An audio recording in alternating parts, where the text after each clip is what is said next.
A very good morning, noon and night to everybody. Forest have won away again. This time it was Brentford. They lost for the first time at home this season, which is a massive result, and I think we played fantastic. This is a bit of a new kind of video, so let me know if you like it. And before I properly get started, I just want to take a second to thank you all so much for 3,000 subscribers on the channel. It's a massive milestone for me. Everybody who's liked, watched, obviously subscribed. Thank you all very much. I'm so happy to get that one out of the way for Christmas. But anyway, without further ado, here are 5 things we learned from Brentford 0, Nottingham Forest 2. First up, Matt Sells is solid. I think that with some of the goals that Matt Sells has conceded, I know that I've criticised him at times for that. I know that a lot of people have given him criticism, like the goals against Arsenal. I know that some people were giving him stick for the goal against Villa, which I don't think was really fair, and for Welbeck's free kick for Brighton. But again, he's proved that he's right up to it. I thought he had a really good game. He was really commanding. He made a good few high claims, good few punches, and an unbelievable save from Ayers. I think it was a half volley with his face, properly Scott Sterling style. A lot of his saves has really kept us in games before this season. I mean, Chelsea and that save from Eze against Palace was massive too. Overall, I just think it's really nice to have a proper nailed on number one rather than the mess that we had last season with Vlachodimos and Turner. But yeah, first point, Matt Sells, solid. Second point, Chris Wood can get involved further back. This isn't one that I really expected to say. I've noticed lately, and it's been really getting on my nerves actually, that pundits have been saying that Chris Wood is sort of a big hold-up striker, and that's not really his game at all. Because, I mean, you look at his goals, only one of his goals this season, I believe, he took more than one touch of the ball. He's very much a finisher, quite similar to the way that Lewis Grabban was when he was at the club. He's just not that sort of player. But today, he got a lot more involved than I was expecting. He took 31 touches, which is the most he's had in a game since back in August, which I think is really important for him to, get a few more touches, get involved with the game, really influence the flow of the game. There were some balls he made from the midfield that were really nice. He didn't score today, but I think that Flecken kept him out with an outstanding save from his header in the first half. But generally, I think that Chris Wood, that's a part of his game that I don't think was very strong before, but it's just showing signs of improving, and I think that that's really positive. And even at 33, he's continuing to get better and better, and Nuno's adding more stuff to his game, and he's adding more stuff to his game. It just shows off what an exemplary player and professional Chris Wood is. Point 3, this back 5 is unbelievable. Murillo, Milenkovic and Morato all in the middle with Williams on one side and Aina on the other is just fantastic. Aina and Williams both combined for the first goal. How Brentford didn't manage to clear that going across. But to talk about the back line altogether, it's just wow. It's levels ahead of, so far ahead of anything else I've seen in my time supporting Forest. It's ridiculous. See, Nuno has said in a few press conferences gone by, he said that we sort of lack attacking threat sometimes when we end up with that back 5, but we just don't concede goals. Johan Wissa and Brian Mbeumo, I think they had one shot on target between them the entire game, which is stinking, to be fair.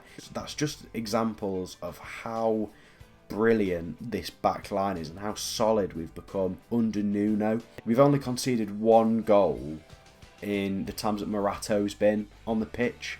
That's ever. It becomes closing time when they're in that back 3, and we're just so solid and compact. I think that today today shows that we can, and ELANGA was really lively, which is something that I'm going to get onto later, how lively ELANGA was. When our attackers and our midfield and we're all on it, it doesn't really matter that we've got that many players back because we looked so threatening going forward anyway. So yeah, back 5, gravy. Next point, zooming in on one of the members of the back 5, Murillo is him. He's going to be playing European football next season. Whether that's with us if we manage to get it, or whether that's with someone else, he is going to be playing in Europe next season. There's nothing anyone else can say about it. He is an absolute Rolls Royce of a player.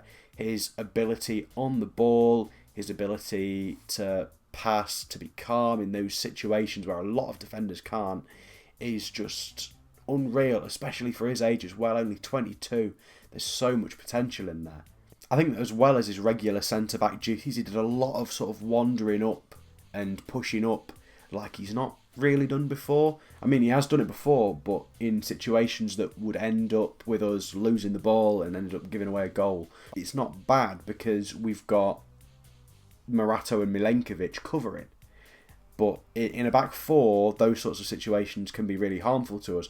But I think that that's how we're trying to use this back five. Murillo can push forward and almost act like a really deep-lying midfielder at times because he can just carry the ball on. There was one time in the match where he went on a big mazy run. He went all the way to the edge of the penalty area and then laid it off to Hudson-Odoi and went and got in the box. The raw ability and talent that Murillo has is just exceptional. We're absolutely blessed to have him. That, like, I think it was 10, 15 odd million that we got him for, he's looking more like a steal just every game that he plays. He's a sensational player and we're truly, truly lucky to have him.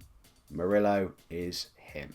Last but not least, the fifth thing that we learned from the game today is that ELANGA is back. That is something that I've been really, really wanting to hear and to know and to say for a little while now. I think that for a while he's had a bit of a dry patch. He's been a bit so-so. He really came alive in sort of a streak last year between October and December, and he's not really hit those sorts of heights since. And now this is a massive springboard for him. These goals in consecutive games is brilliant. I think he took his goal against Villa really well. I think he took his goal today even better. He's really, really impressed me. I think it'll be very interesting indeed to see how he does against a Spurs backline, which is shaky at the best of times, but now has some key injuries in it as well. It's probably going to be a battle between Elanga and Spence. I think that's going to be fantastic for the neutral to watch, but it's very much a Forest past and present. Obviously, we always like to see those. Jed Spence, as always, is going to get a brilliant reception at the City Ground. I think that Anthony Elanga is definitely going to score or assist in those next two games against either Spurs or Everton. Might not do in both, but I think he's definitely going to get a goal contribution in one of them. He's very much a confidence player. I think that I said before, Elanga looked so lively today, which is something that we've not seen for a little while. He was constantly making runs in behind the defence. He looked really, really sharp. You were starting to question some things about maybe his head potentially having been turned by Newcastle earlier, but I think it might have just been his confidence, to be honest, because I know that people were slagging him off on social media and that sort of thing. I think that for now, definitely, he is back. Anyway, that is all from me. Those are the 5 things that I learned from Brentford v Forest. Is there anything that you think I particularly missed? I think that I covered the main points. Before you go, do you think that Forest are going to get to Europe? Let me know in the comments as well. And let me know if you'd like this sort of video, because if so, then I'll do it for more games. Obviously, I don't really have the time to do it when I'm like at the games and making a vlog, but for the away games where I don't manage to get a vlog out, I think it's nice to get a video in. So let me know if you like this sort of format. And if you like it, obviously like and subscribe just to let me know. Thank you all again so much for 3,000 subscribers. It does mean the world to me. And have a very Merry Christmas, everyone. See you all on Boxing Day. Remember to ingest cheese, and good night. You Reds.